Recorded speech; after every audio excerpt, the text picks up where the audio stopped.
97.4 foot avec le garage Arayapin, le spécialiste de la carrosserie. Ravat, rêver, réaliser.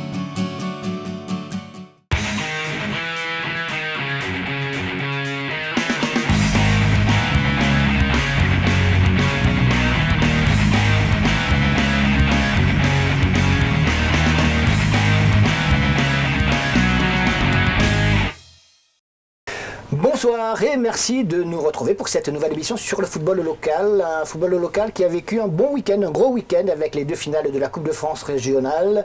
Samedi soir, l'Excelsior s'est qualifié pour le tour suivant, au dépend de la Saint-Pierroise. Et puis dimanche après-midi au stade Michel Vonnet, c'était au tour de la petite île de la deuxième finale, le groupe 2, de se qualifier au dépend de la Tamponnaise. On va développer toutes ces images tout à l'heure. Donc ces deux grands rendez-vous, il y a du monde, il y a eu du spectacle, de bonnes choses, de moins bonnes choses, mais enfin, on va vous montrer tout cela. Et pour donc nous accompagner dans cette émission, Pierre Louva est notre invité. Pierre, bonsoir. Bonsoir. Pierre qui est donc le président de l'école de football de Saint-Gilles depuis 30 ans. 30 ans, ça se fête et c'est un petit jubilé, on peut le dire, Pierre, samedi prochain. C'est un petit jubilé dans la mesure où en fin d'année, je vais arrêter la présidence. Mais donc, vous n'allez quand même pas quitter le football. Non, je ne vais pas quitter le football. Je serai toujours éducateur au niveau de l'école de foot. Mais je vais laisser la main pour tout ce qui est administratif et les ennuis qui sont de plus en plus difficiles. Et vous avez trouvé votre successeur au moins? Pas encore. Non, pas encore. Pas encore, non. Et si vous n'en trouvez pas? Ben, je ne sais pas ce qu'on va faire. Pierre Louva, un président, c'est sûr, donc exemplaire. Et puis surtout un éducateur. Il était footballeur aussi, hein. Il était joueur, parce que lorsqu'il était arrivé à La Réunion en 1972, comme VAT, il avait joué notamment la Patriote, chez les Poussins, puis au FC Ouest. Et puis voilà. On va parler un petit peu de ce parcours, mais surtout de son regard sur le football d'hier et d'aujourd'hui, tout en vous montrant à côté de cela donc ces rendez-vous dont je vous parlais tout à l'heure, de ce week-end de football consacré au final de la Coupe de France régionale. D'ailleurs, on va commencer par la première finale, on dirait la finale des riches, en tout cas certains l'ont appelé comme ça, entre la Saint-Pierroise, le leader du championnat, et l'Excelsior. En tout cas, les deux équipes les mieux placées actuellement en championnat. Donc, grosse affiche, petit match finalement. C'est un peu comme cela, malheureusement, les finales. Il y a eu des moments importants. Allez, on va voir tout cela. Tout d'abord, au stade Paul Julius Bénard, c'était samedi soir. L'Excelsior enlever la timbale. Pour que l'on retienne cela dans l'histoire, les joueurs donc de l'Excelsior qui ont participé à cette fête, Louis Bovary le gardien, Vincent Capondier, William Mounoussami, Gaël Payette, Jacques Grondin, Jonathan Boyer, Roberto Elcamon, Cyril Manas, Jivestan Souki, Redouane Dari, Florent Mallet, alors que le remplaçant était Etève, Claudio, El Madagri, Nadouane et Grodin Michael. Du côté de la Saint-Pierroise, donc là également, on va vous citer les noms de ceux qui ont commencé cette rencontre. Une rencontre donc pour les Saint-Pierrois, leader de ce championnat, qui avait sur le papier, en tout cas en théorie, un petit avantage qui ne s'est pas véritablement manifesté. Mathieu Pelops dans les buts, Joanne Lionel, Joé Damour, Mathieu Cédéra, Mami Gervais, Bertrand Bador, Alexis Salachamba, Djamali Souefou, Jean-Michel Fontaine, Alexandre Loricourt et Angie Vardapin, alors que les remplaçants étaient Ryan Ponty, Quentin Boesso, Sylvain Phileas, Ricardo Soufi et Tony Pétard. Voilà pour les noms qu'il faudra donc retenir dans quelques années pour cette finale du groupe 1 de la Coupe de France régionale, alors que se poursuit la présentation aux officiels, les deux maires, donc de Saint-Pierre et de Saint-Joseph, aux différentes équipes, accompagnées notamment des deux présidents de club, Jacques Amonville pour l'Excelsior et Lucien Rayapin pour la Saint-Pierroise. En tout dernier, donc ferme la marche le président Yves Etève, qui est au micro de nos confrères d'Azote Radio, qui ont été très présents également sur cette finale. Alors, une première mi-temps très moyenne, on dira, avec très peu d'occasions. Peut-être celle-ci, qui n'est pas véritablement une occasion pour Alexis Salachamba. La frappe n'est pas suffisamment puissante pour inquiéter le gardien, lui, Bovary. Et donc, une Saint-Pierroise qui va prendre le jeu à son compte, mais volontairement, puisque l'Excelsior ne s'est pas manifesté, n'était pas trop volontaire, et resté sur ses bases. La regarder, par contre, là, ils ont tort de ne pas jouer. Jean-Michel Fontaine va rater une première belle occasion. Signe peut-être pour le capitaine Saint-Pierrois, peut-être d'un soir, mais là, ça va pas. L'Excelsior avait tout prévu justement sur le plan tactique. Voilà, moi ce que je voulais c'est qu'on les empêche de jouer, qu'on empêche leur transition. Ils ont trouvé Michel Fontaine que par des grands ballons devant. Ils n'ont jamais réussi à déborder. Je voulais qu'on ferme les côtés aussi, les couples d'Amour Baba là, et Nono. Voilà. Tu as demandé à ton équipe de jouer plus bas ou un peu plus haut? Alors, au début, je voulais qu'on recule le 20 mètres. Ouais. Et en seconde mi-temps, je voulais qu'on recule le 20 mètres, mais sur la passe latérale de Gervais, je voulais que de suite on sorte. Et je voulais qu'à la récupération, le premier ballon, on mette dans l'espace. Et je voulais surtout qu'on joue sur d'Amour parce qu'il avait un carton jaune. Voilà. Ce carton jaune, le voici donc pour cette faute, pas très jolie donc sur Redouane Dari. Une équipe donc de Saint-Pierre qui patorge un petit peu à ce moment-là face à l'organisation de Petite-Île. Regardez cette occasion Saint-Pierrois, c'est vrai, mais avec ce gros cafouillage, finalement ça ne donne à rien. Le réalisme n'est vraiment pas là du côté de la Saint-Pierroise et sans doute la faute à l'Excelsior. Il ne faut pas faire d'erreur, il faut rester concentré, organisé.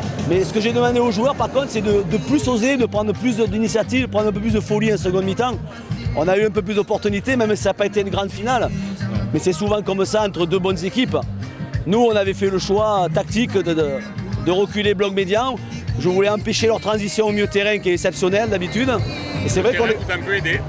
Ouais. Le terrain vous a un peu aidé. Oui, mais bon, Il est pourri. on est allé quand même la chercher au bout de nous-mêmes. Voilà. Au-delà de la pelouse pourrie, la Saint-Pierrois n'est vraiment pas en réussite à l'image. Encore de nouvelles occasions pour Jean-Michel Fontaine, son capitaine, alors que du côté de l'Excelsior, cette frappe de Manas quelques minutes plus tard est juste détournée. Manas, le meneur de jeu Saint-Josephois. On savait que ça allait être très difficile. On s'y était préparé toute la semaine. Après, une chose est sûre, c'est que nous, on était sûrs de notre force.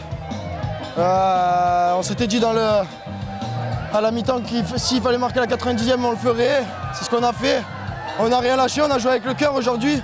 C'était un match compliqué, il y avait beaucoup d'intensité. Et de ce qui est de gagner quelque chose avec l'Excelsior, ça y est, c'est réalisé dès la première année. Je suis content, maintenant on va essayer de faire un grand parcours en Coupe de France. Et le tournant de cette finale à la 80e minute, regardez cette récupération saint-pierroise et cette faute de Jonathan de Boyer sur Alexandre Loricourt. Il n'y a pas visiblement intention de faire mal, ni de casser quoi que ce soit, mais le geste est fort, puissant, et sur le pied ou sur le ballon, peu importe. Loricourt, un petit peu en déséquilibre à ce moment-là, vrille la jambe ou la cheville ou même peut-être le genou, est obligé d'être évacué donc sur l'hôpital par les pompiers, évidemment à la grande colère des Saint-Pierrois. Ça peut se comprendre, mais le règlement sera appliqué quelques instants plus tard, puisque Jonathan Boyer, fort justement, sera expulsé, donc carton rouge direct pour le défenseur Saint-Josephois. Et vous allez le voir, les joueurs Saint-Josephois, ok, sont peut-être d'accord, mais ils ne comprennent pas pourquoi il n'y a que lui qui prend ce carton rouge. Et il montre du doigt, regardez le capitaine Galpayet, il montre qu'il montre Jean-Michel Fontaine. Pourquoi lui n'a pas un carton rouge? Parce qu'il a déjà eu un carton jaune. Alors, pour comprendre ce qui s'est passé, retour en arrière avec d'abord ce premier avertissement de Jean-Michel Fontaine de longues minutes plus tôt. En tant que capitaine, il vient protester, voire un peu fort, un peu violemment sans doute. Monsieur Ferrer est obligé de sortir le carton jaune pour le calmer. Et puis on revient justement sur cette blessure de Loricourt à qui nous souhaitons un prompt rétablissement. Regardez, Jean-Michel Fontaine et William Mounoussamy sont à côté. Malheureusement pour Jean-Michel Fontaine, grand joueur, c'est vrai, mais là, il n'a pas pu se contrôler. Et l'arbitre qui est juste à côté a vu qu'il s'est passé quelque chose, mais il ne pouvait pas voir dans la même direction. Il se dit, il s'est passé quelque chose, je vais le savoir tout à l'heure, mais quoi, je ne sais pas. Il a sans doute compris, mais il n'en avait pas la certitude de regarder juste le blessé au sol. Évidemment, il va consulter son quatrième arbitre qui lui confirme que, effectivement, Jean-Michel Fontaine a un peu été au-delà de ce qui était autorisé à ce moment-là. Il a perdu ses nerfs, il ne s'est pas contrôlé et c'est sanctionnable. Il avait déjà un carton jaune, d'où le deuxième carton jaune et fort logiquement, évidemment, l'expulsion, le carton rouge pour le capitaine Saint-Pierrois, joueur, très grand joueur, il est vraiment là, qui était un petit peu nerveux en ce soir de finale, comme ces autres partenaires qui étaient un petit peu à côté de la plaque, qui n'ont pas toujours réussi ce qu'ils ont voulu faire, contrairement à l'Excelsior qui a su attendre, su être patient, et ils vont être récompensés. Donc la Saint-Pierroise a un joueur de moins. L'Excelsior également, donc à 10 contre 10, ce sont les Saint-Pierrois qui vont se créer la plus belle occasion dans la minute suivante sur ce coup franc. Donc repris de la tête par Djamali, mais le gardien saint-joséphois, Luis Bovary, sauve la mise. On revient de l'autre côté, 3 minutes plus tard, pour le but saint-joséphois, coup franc de Cyril Manas. Et c'est Gaël Payette qui coupe la trajectoire devant tous les défenseurs. C'est surprenant d'ailleurs ce placement des défenseurs qui connaissent que sur ce genre de situation, les Saint-Joséphois, et Gaël Payette notamment, est un joueur offensif, il vient se mêler à ses partenaires de l'attaque. Eh bien, il n'a pas été suffisamment vigilant. Le résultat il est là, c'est du genou que Gaël Payette marque l'unique but de cette rencontre. Saint-Joseph continue son histoire avec la Coupe de France régionale, au contraire de la Saint-Pierroise malheureusement, qui devra encore patienter.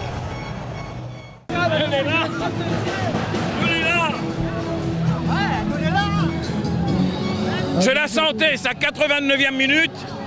J'avais dit au président, on va la mettre. Et Gaël, il se rattrape sur quelque chose. On a été injuste avec lui tout au long de cette demi-saison.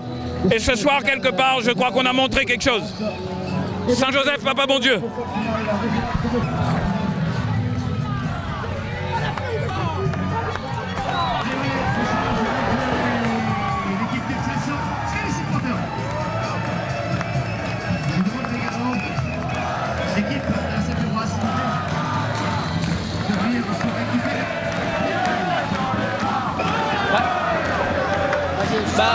Content, très content. Mais on le mérite. Moi je pense qu'on n'est pas inférieur à cette équipe. Au contraire, on l'a prouvé ce soir. Le coach il fait un excellent boulot. Tout le groupe, on est concerné, on est concentré. Voilà, on a gagné ce soir, c'est pour le public. C'est exceptionnel ce soir. C'est fabuleux. Merci à tous les joueurs. Je dédie cette victoire à tous nos amis, le maire, nos supporters, nos amis, le football et même le président de la Ligue, Yves Etem. Merci pour la fête, merci pour tout. Merci, on est content, on est heureux, c'est fabuleux. On y croyait. C'est chaud.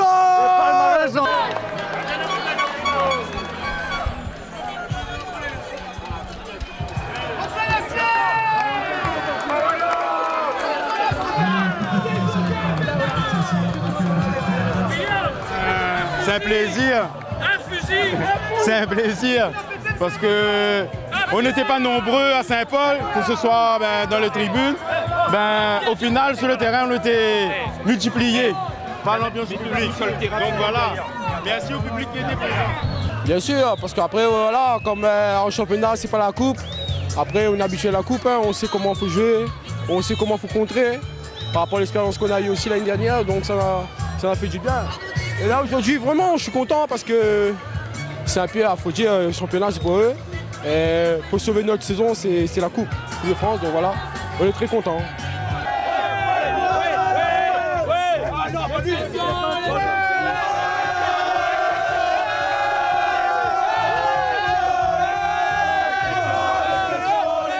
Voilà donc les plus belles images que l'on pouvait vous proposer. Vous avez vu, donc c'était les joueurs de l'Excelsior portaient notamment un brassard noir en hommage à la disparition de la maman de Jackie Amanville, le président donc de l'Excelsior, à qui nous souhaitons évidemment tout le courage nécessaire dans ces moments-là.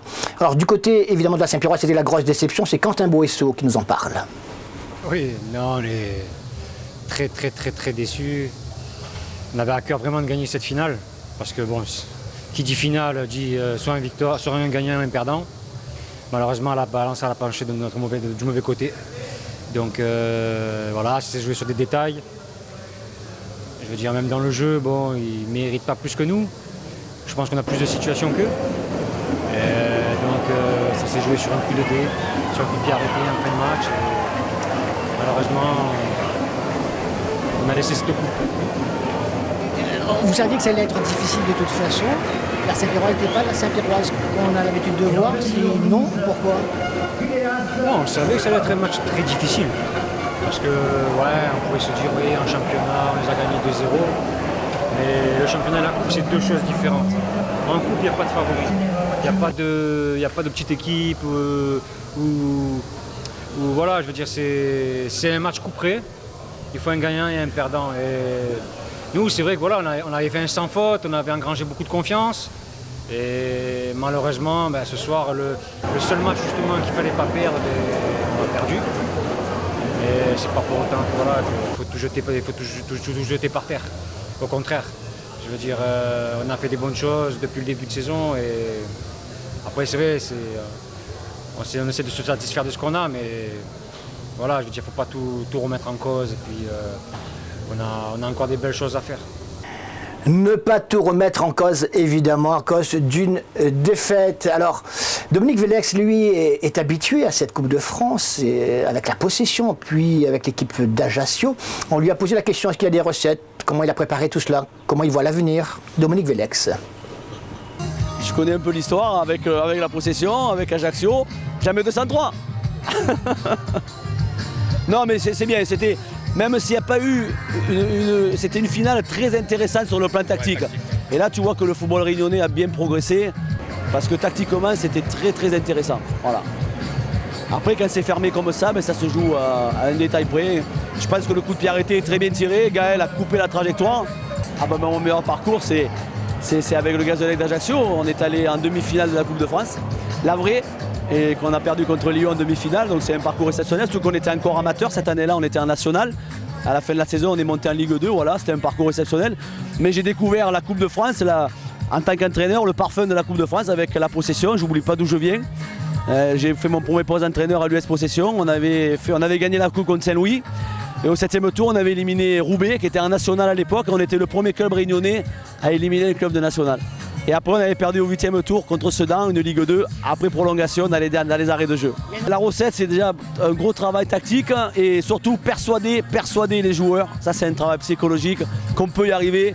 Et que le football, la beauté du football, c'est que sur un match, on peut battre n'importe qui. La preuve, ce soir, on a battu la meilleure équipe du football réunionnais, parce que Saint-Pierre est la meilleure équipe. Mais sur 90 minutes, on a réussi à se hisser à leur niveau. Et psychologiquement, à les dépasser, puisqu'on a gagné. Et c'est tout ça donc le parfum de la Coupe de France et des coupes d'une façon générale. Notre invité, je vous le disais, donc c'est Pierre Louva. Pierre, vous êtes arrivé en 72 comme VAT. Vous étiez footballeur déjà, ou ça? J'étais footballeur, le club s'appelait à ce moment-là l'US Tavo dans Paris. On jouait lorsque je suis arrivé à La Réunion, on jouait en 3e division. À ce moment-là, puisqu'avant il y avait première, seconde et 3e division. Et lors de cette campagne de 3e division, lorsque je suis arrivé à La Réunion, en juin de l'année suivante, cette équipe est montée en 2e division. On voit en même temps quelques photos que vous nous avez ramenées à la Patriote ensuite. Pourquoi la Patriote? C'était le club phare où on vous a donné le renseignement? Qu'est-ce qui s'est passé? Non, je ne me rappelle plus exactement quelle est la personne qui m'avait contacté ou qui m'avait renseigné. Lorsque je suis arrivé à Saint-Denis, je suis allé directement dans ce club. Après les Patriotes, il y a eu les Poussins. C'était facile aussi parce que c'était un club de la capitale. Les Poussins, oui, ça a disparu depuis, mais ça existait avec Alex Ekem comme coach. Exactement, et en plus, c'est Poussins Patriotes, il y avait des joueurs, même des frères qui jouaient l'un à la Patriote, l'autre au Poussins, donc ça se connaissait très bien, donc c'était un passage très facile. Pour des raisons pratiques d'ordre professionnel, vous êtes parti donc dans l'Ouest ensuite. Le FC Ouest, c'était la grande équipe de l'époque, une des grandes équipes de l'époque avec qui vous avez réussi de belles performances au niveau de résultats. Également. Oui, également, puisque au FCO, en tant que joueur, nous avons gagné le championnat. Alors, est-ce que votre fibre d'éducateur était née à ce moment-là ou pas?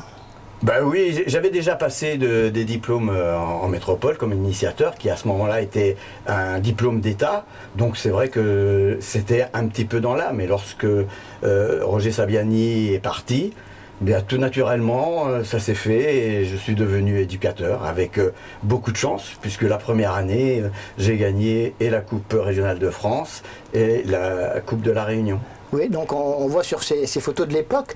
Et puis le FC Ouest, et puis l'histoire s'est achevée 2-3 ans après. Oui, à peu près 3 ans. Ouais. Pas très bien, mais bon, c'est... Vous avez tourné la page en tout cas. Exactement. Alors, pour créer justement l'école de foot de Saint-Gilles, qu'on a appelé toujours école de foot de Saint-Gilles, mais même au départ c'était école de foot Saint-Gilles, Trudot, l'Ermitage, parce qu'on travaillait pour 3 équipes seniors qui étaient dans le coin. Et comme à la Saline, les Bains, il n'y avait absolument rien, des personnes m'ont demandé si c'était pas possible que leur enfant puisse faire du football, etc.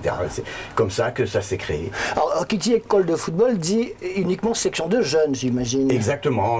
Au départ, c'était vraiment, on a commencé avec des très jeunes, avec des 8 ans, 9 ans, 10 ans. Et puis au fur et à mesure, on est arrivé à faire ce que l'on a maintenant, c'est-à-dire de 6 ans à 17 ans. Alors vous avez sorti quelques joueurs dont on va parler tout à l'heure, hein, quelques joueurs, quelques noms, des jeunes qui sont partis. Et là on va évoquer dans cette deuxième partie de l'émission donc ce regard que vous portez sur c'est pas ces transferts, ces tentatives hein, de garçons qui veulent jouer en métropole. Pour l'instant on va s'attarder à nouveau sur ce qui se passait ce week-end, donc à La Réunion, avec la deuxième finale de cette Coupe de France régionale, dimanche après-midi, au stade Michel Volney à Saint-Pierre, entre les équipes de la Petite-Île et de la Tamponnaise. D'abord, on commence, c'est pas souvent le cas, par des images des tribunes, des gens très sympathiques, des supporters, et de la Petite-Île et de la Tamponnaise. Pendant quelques longues secondes, on vous montre cela et on enchaîne avec ce qui s'est passé au cours de cette rencontre, d'essentiel en tout cas.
Bah si, déçu quand même, parce que quand on joue une finale et on la perd, on est toujours déçu. Donc moi je trouve qu'aujourd'hui on n'a pas su maîtriser l'événement. Je pense que trop d'émotions, ça fait que ben voilà, beaucoup d'occasions, on s'est créé beaucoup d'occasions et puis on la met pas au fond et donc ben voilà, ça devient difficile. Une équipe beaucoup plus solide, beaucoup plus expérimentée, qui a su attendre le bon moment et voilà quoi. Un but, c'est suffisant pour gagner. Un but donc pour la Petite-Île que l'on verra tout à l'heure. Mais d'abord, on va passer en revue l'ensemble de ces joueurs, histoire de conserver un petit souvenir. Qui c'est du côté de la Petite-Île par exemple qui a participé à cette finale 2017, finale historique évidemment. Michael Saint-Onge dans les buts. Il y a également Nativel, Didier, Vellemont, Mathieu. Également Péco, Pascal Ngongue, Brandon Saint-Onge, Eric Faro l'ancien, Jérémy Volney, Abdillah Saïd, Marc Dorilas, Fazwal Ahmed, Wilson Grossette, Vincent Santon, le fils de Michael, Frédéric Nativel, Bill Tidjani et Fabien Torné. Voilà donc pour cette équipe de la Petite-Île qui avait un rendez-vous historique, je vous le disais, mais tout comme cette équipe de la Tamponnaise, même si cette version de la Tamponnaise, vous allez le voir, n'est pas celle d'il y a une dizaine d'années, celle qui raflait tout. C'est une équipe totalement reconstituée, un club reconstitué tout simplement. Voilà pour la photo souvenir. Et on va passer en revue l'ensemble de ces joueurs, histoire de conserver un petit souvenir. Qui c'est du côté de la Petite-Île par exemple qui a participé à cette finale 2017, finale historique évidemment. Michael Saint-Onge dans les buts. Il y a également Nativel, Didier, Vellemont, Mathieu. Également Péco, Pascal Ngongue, Brandon Saint-Onge, Eric Faro l'ancien, Jérémy Volney, Abdillah Saïd, Marc Dorilas, Fazwal Ahmed, Wilson Grossette, Vincent Santon, le fils de Michael, Frédéric Nativel, Bill Tidjani et Fabien Torné. Voilà donc pour cette équipe de la Petite-Île qui avait un rendez-vous historique, je vous le disais, mais tout comme cette équipe de la Tamponnaise, même si cette version de la Tamponnaise, vous allez le voir, n'est pas celle d'il y a une dizaine d'années, celle qui raflait tout. C'est une équipe totalement reconstituée, un club reconstitué tout simplement. Voilà pour la photo souvenir. de la petite. Donc du côté de la Tamponnaise, je vous le disais, beaucoup de jeunes, une équipe en reconstruction autour du président Jacques Jans. Et là, ils vont pouvoir eux également se rappeler de bons souvenirs dans quelques années, puisque Bruno Calpin gardait les buts de cette équipe de la Tamponnaise, Mathieu Sarpédon, Daryl Lasselin, Fabien Lorette, Julien Milan, Erwan Payette, Loïc Rivière, Ahmed Sacco, Gilles Bray, Johan Esler, Ludovic Arabou, Steve Payette, Olivier Boyer, Ivan Ringuin, Diawara et Étienne Lebon. Une équipe de la Tamponnaise dont voici la photo souvenir, l'équipe qui a en tout cas débuté cette rencontre avec les deux capitaines face à face, Ahmed Sacco et Brandon Saint-Ange. Une première belle occasion justement pour les Tamponnais qui, avec le vent dans le dos, se créent la première occasion. Regardez cette balle renvoyée par Michael Saint-Onge, puis c'est le poteau qui reprend, qui repousse même plutôt la reprise de Julien Milot. Michael Saint-Onge et son fils, lui il est dans les buts, son fils est avant-centre, Vincent, et justement il va être à l'origine de cette action. Vincent, ballon pour Wilson Grossette, pour Eric Faro, et arrêt, superbe arrêt du gardien Bruno Calpin, tout cela au cours de la première mi-temps. On retrouve en seconde mi-temps, dès la reprise, ce coup franc, ce corner de Eric Faro renvoyé, et la reprise de Dorilas au milieu d'un paquet de joueurs. C'est lui qui marque le but de cette rencontre. 49e minute. Marc Dorilas donne la victoire, l'avance, mais la victoire parce qu'il n'y aura pas d'autre but à cette équipe de la Petite Île, avec une grande joie dans les tribunes. Vous l'imaginez.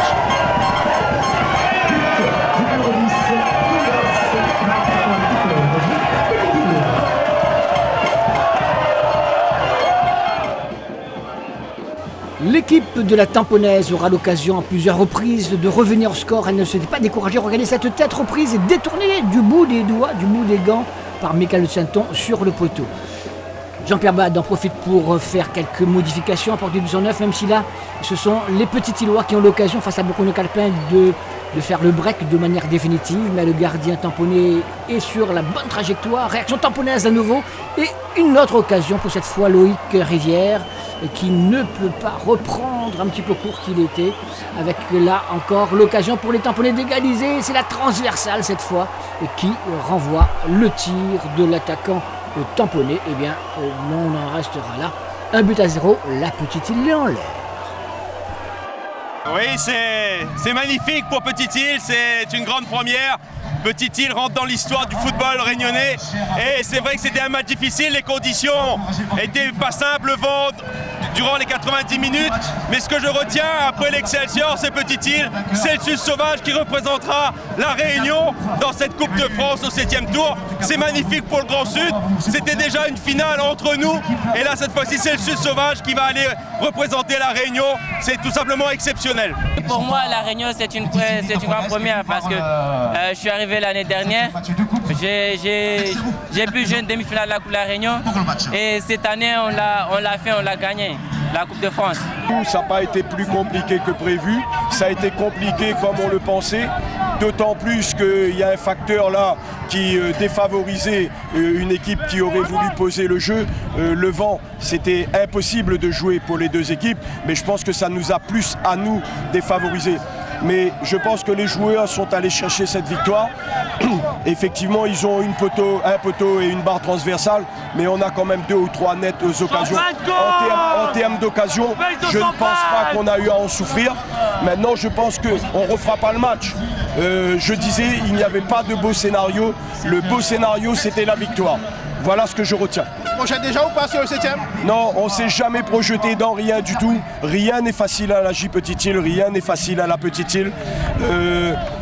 On ne travaille pas obligatoirement dans des conditions qui prêtent à l'excellence. Les joueurs ont fait, ils ont inversé cette tendance, bravo à eux. Et je le disais aussi, je pense à tous ces petits clubs qui galèrent au quotidien, qui vivent très misérablement et qui pensent que demain sera meilleur. Cette victoire, je la leur dédie aussi, parce que c'est pas facile, je le répète, les joueurs l'ont fait. Je pense aussi à tous ceux qui nous donnent un petit coup de main de près ou de loin, tout modestement, pour que l'ordinaire soit un peu moins difficile. Cette victoire, je la leur dédie aussi. Et je veux dire aussi un grand merci un grand monsieur qui veut garder l'anonymat, mais je sais qu'il se reconnaîtra. Il traverse des moments difficiles, mais je sais qu'il m'accompagne, qu'il est toujours là pour moi, qu'il est toujours là donc par ricochet pour l'AJ Petite-Île. Cette victoire, je la lui dédie à lui et à sa femme. Ah oui, ça rappelle de beaux souvenirs, oui. C'est la deuxième d'affilée là, après celle de l'année dernière. Elle était dure aussi. Mais voilà, on a gagné, je pense qu'on méritait aussi. Et voilà, on la voulait vraiment et je savais qu'on allait gagner. Donc c'est vrai que c'était dur, mais voilà, la finalité elle est belle. Et pour mon fils, pour ma famille, pour ma compagne, pour tout le monde, pour tout ce public qui sont derrière nous, pour le club, pour la ville. Et puis voilà, on continue. Ça s'arrête pas aujourd'hui, on continue encore.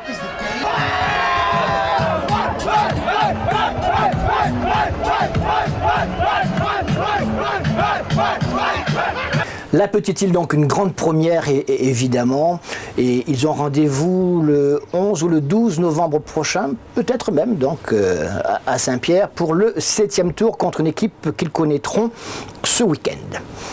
Alors du côté de la tamponnaise, évidemment, beaucoup de déceptions. On a entendu tout à l'heure Jean-Pierre Bade. Je vous propose d'entendre maintenant Ahmed Sako, le capitaine tamponné. Ahmed, la déception, je suppose. Ouais, très grosse déception. Mais bon, on voit bien, il nous a manqué de l'efficacité. Aujourd'hui, la déception elle est grande, surtout pour les joueurs. Je sais qu'ils on a fait beaucoup d'efforts. Mais bon, c'est le football, donc félicitations à Petite-Île et voilà. On va faire comme ça. Être présent, c'était déjà une belle victoire quand même, non? Exactement, il faut dire les choses comme elles sont. On sait très bien qu'on est une équipe de R2. On a réussi à venir en finale. C'est vrai que la finale, on retient que le vainqueur. Maintenant, j'espère que ça nous servira à grandir à tous les jeunes là, que ça va servir d'expérience pour le futur. Mais en tout cas, félicitations quand même à Petite-Île et nous, il faut qu'on continue à travailler.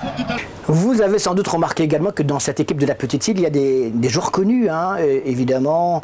Tsen Tong par exemple, Michael, le gardien.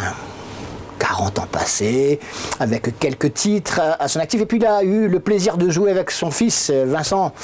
Vincent qui était avant-centre titulaire à ce moment-là. On les écoute et puis on écoutera également Eric Faro. 6 titres, 6 fois vainqueur de la Coupe de France régionale avec 6 équipes différentes. Il fallait le faire. Allez, les anciens à l'honneur. Ah ben papa est heureux. Papa est heureux. Ben, le troisième garçon, le deuxième garçon arrivé. Ben, c'est une finale avec son fils qui arrivait mieux avec la victoire. C'est magnifique. Il n'y a pas de mots. Ça a été trop compliqué? En première mi-temps, c'était un peu compliqué avec le vent. Ben, on a su faire le 2 ronds. En deuxième mi-temps, bon, on a su marquer rapidement. Ensuite, ça n'a pas été facile, mais bon, on a tenu, on a eu la chance du vainqueur. C'est la première finale? Non, c'est la deuxième. Avec Saint-Pierre l'année dernière. C'est la deuxième d'affilée.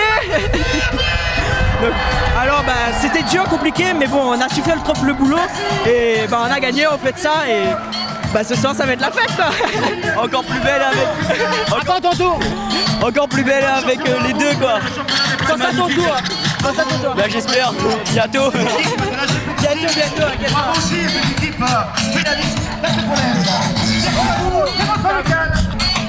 Tu sais compter jusqu'à combien? 6. Bah ouais. Il y a une plus belle que l'autre? Non, elles sont toutes belles. Après, elles sont différentes parce que c'est avec des clubs différents. Mais la joie est toujours immense. Quand on vit des moments comme ça, on a envie de rejouer. Mais c'est surtout le principal, c'est quand on voit à chaque club, on voit les supporters aussi heureux. C'est que du bonheur pour nous joueurs et pour les villes, pour la municipalité, pour le club, pour tout le monde. Le prochain challenge d'Eric Faro. Les vacances. Des vacances, évidemment, à cet âge, on y pense un petit peu plus souvent. On regarde avec notre invité, Pierre Louvat, président de l'école de football de Saint-Gilles. Pierre, on parlait tout à l'heure donc de ces jeunes que vous formez, qui partent aussi en métropole, mais est-ce que vous avez d'énormes satisfactions, quelques noms de garçons qui ont réussi? Au départ, oui, ils ont réussi puisqu'ils sont arrivés à intégrer les centres de formation, de différents centres de formation. Le gros problème qui s'est passé, c'est qu'il y a des gens qui ont même, des garçons qui ont signé des contrats pro mais qui se sont blessés assez gravement et qui ont été obligés d'arrêter, de revenir sur la Réunion. J'en veux pour preuve Olivier Ferblantier qui avait vraiment un pied au niveau de Monaco et qui s'est blessé assez gravement au niveau des genoux. Et ce n'est pas le seul, puisque on a eu, et à l'heure actuelle, Florent Zitt qui est revenu ici, et certainement aussi, peut-être pas simplement sur blessure, mais d'autres aussi, comme le dernier en date, qui est Cyril Messiste, et qui, même s'il y a un concours de circonstances, puisque Bastia a été rétrogradé administrativement et donc ne pouvait plus avoir de centre de formation, mais encore une blessure au niveau des ligaments. C'est étonnant, voire surprenant. Je veux dire, il y a de quoi s'inquiéter même, je dirais. Est-ce qu'on connaît la raison de ces déchets, hein, de ces accidents? Je ne sais pas, mais je trouve qu'il y a beaucoup trop de garçons qui partent et qui reviennent parce qu'ils sont blessés, et souvent c'est les ligaments croisés. On sait très bien que ça pose problème. Et il y a un exemple, Jonas Payet, qui était parti sur Monaco, et sur les 3 ans qu'il a fait au niveau du centre de formation, il a été blessé facilement 1 an et demi. Et lorsque sur 3 ans on est blessé 1 an et demi, c'est très difficile après de percer et de pouvoir aller plus haut. D'où ça vient, je ne sais pas. Il faudrait que on se penche sur ce problème, parce qu'il est quand même assez récurrent. Alors, juste un petit mot sur, on va pas refaire l'histoire, hein, on sait qu'il y a eu une certaine polémique lorsque Noël Vidotte était donc le président de la Ligue. Il avait donc voulu changer un petit peu cette saison, se calquer sur l'année civile, hein, pour permettre aux jeunes, notamment de partir dans de bonnes conditions. Vous avez ensuite milité pour ça, vous regrettez finalement qu'on soit revenu avec la nouvelle présidence sur cette décision? Oui, je le regrette, puisque j'ai milité pour qu'on fasse le calendrier scolaire, ce qui était plus logique dans la mesure où toutes les structures qui ont été installées comme le Pôle Espoir ou comme les différentes sections sportives, elles sont calquées sur l'année scolaire. Et nous, de nouveau, on est calé sur l'année civile, ce qui fait que, par exemple, là, on fait un championnat de 4 mois avec des garçons qui devraient jouer sur un grand terrain et qui jouent simplement sur un demi-terrain. Je ne comprends pas, et franchement, on a essayé de lutter pour que ça dure, cette année scolaire, mais on est revenu 30 ans en arrière. Regrettable? Regrettable. Pour moi, c'est très regrettable. Et pour les enfants. C'était une des bonnes décisions quand même de la période où Noël Vidotte était là. C'était une des excellentes dispositions. Peut-être mal expliqué, peut-être fait trop rapidement, sans doute, dans la forme. Mais sur le fond, c'était important. C'était important, oui.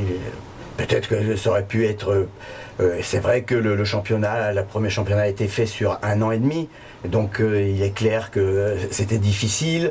Mais une fois que ce championnat d'1 an et demi a été terminé, on repartait sur de bonnes bases.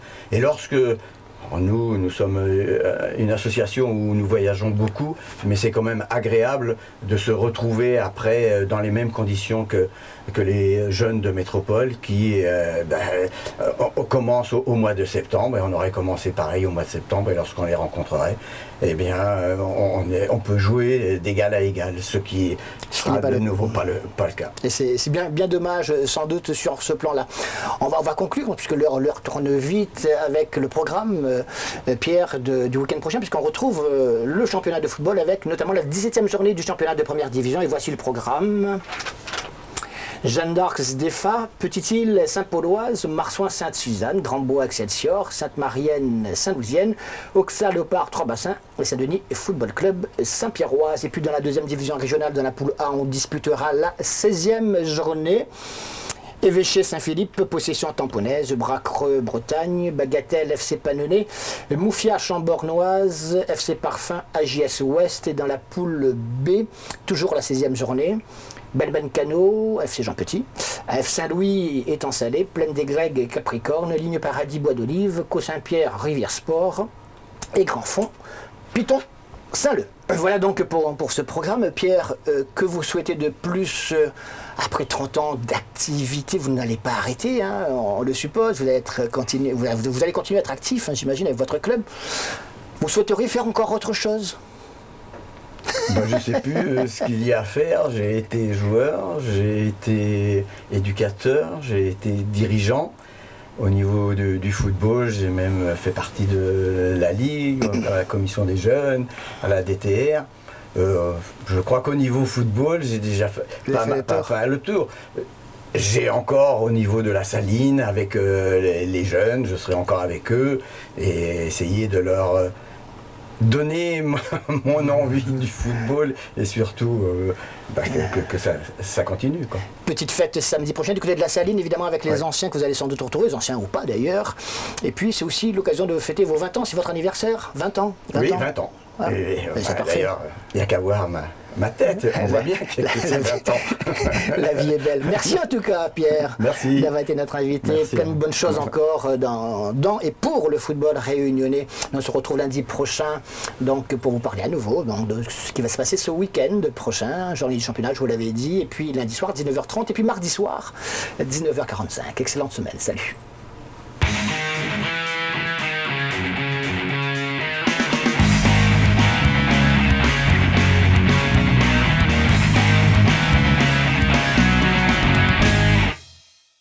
« 97.4 foot avec le garage Arayapin, le spécialiste de la carrosserie. Ravette, rêver, réaliser.